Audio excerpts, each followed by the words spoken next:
అందులోనూ మేము 2014 నుంచి కూడా నేను కార్పొరేటర్గా ఎదిగిన టైం నుంచి కూడా బాసన్న మమ్మల్ని గమనిస్తున్నాడు.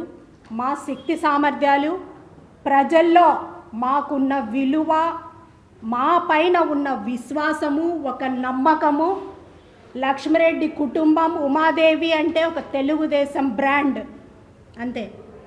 తెలుగుదేశం కోసం వీరు అహర్నిశలు పనిచేసి పార్టీ కోసం వాళ్ళ సాయశక్తుల వాళ్ళ కష్టంతో కూడి ఈరోజు పార్టీని ఈ స్థితిలోకి వచ్చి ఈరోజు తెలుగుదేశం పార్టీ జెండాను ఎగిరేసినాము అంటే నా కుటుంబ కష్టం, మా కష్టం.